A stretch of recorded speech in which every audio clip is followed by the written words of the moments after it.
আজকে আবার আমার আমার দিদির বাসাতে আসলাম। দিদি ঠান্ডায় কি জমে গেছে দিদি? না, দেখেছো আমি গরম পাই। দিদির হাতের চা মানে একটা অন্য লেভেলের। আর এই শীতের সন্ধ্যায়, অন্যান্য দিন আমরা সকাল টাইমে আসি, আজকে সন্ধ্যায় আমি একটা কাজে আসছিলাম, আমি আর কুমারেশ, তো এসে দিদির সাথে দেখা হয়ে গেল।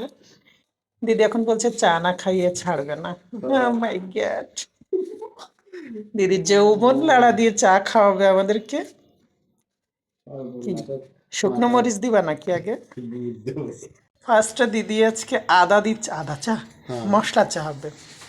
দিদি সুন্দর মশলা চা বানাতে পারে। মশলা নেই। আমরা যখন আসি তোমার সাগর শুকিয়ে যায়। ও দিদির হাঁসের মাংস, এটা কার জন্য রাখছো? রাত্রে ওই যে ভোগ নিয়ে বসি না, ভোগে একটু নিবেদন করবা অল্প করে। মানে দুপুরে ভরপুর খেয়েছো, রাত্রে একটু না খেলে নয়। একেবারে আমার মতো, মাংস আমার একসাথে খেয়ে হয় না। দিদি একটু জল ফেলায় মানে তো ভালো খায়। আর বিশেষ করে কি জানো, মাংসটা ঠান্ডা হয়ে গেলে বেশি ভালো লাগে। যদি রাত্রে আমরা সকালে একটু দেওয়া লাগবে। আমারও, আমার মা আমার জন্য আলাদা করে রেখে দেবে।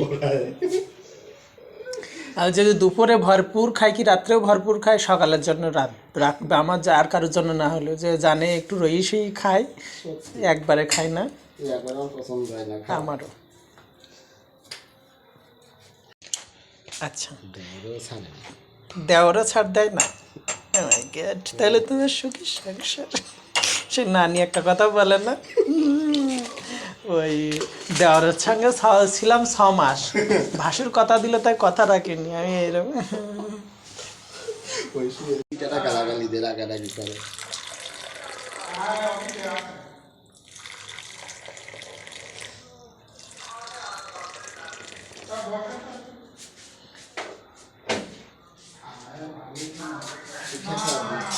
খেসা দিয়ে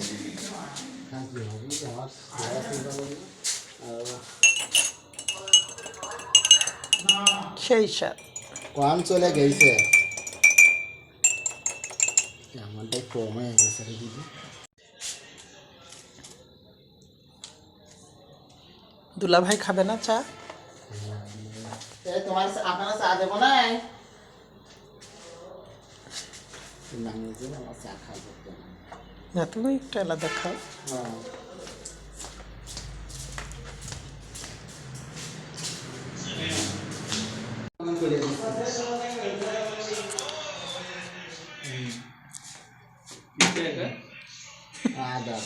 তুমি খাবা না?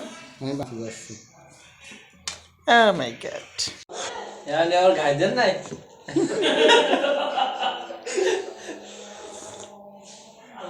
কেমন হয়েছে চা, একটু রিভিউ দাও।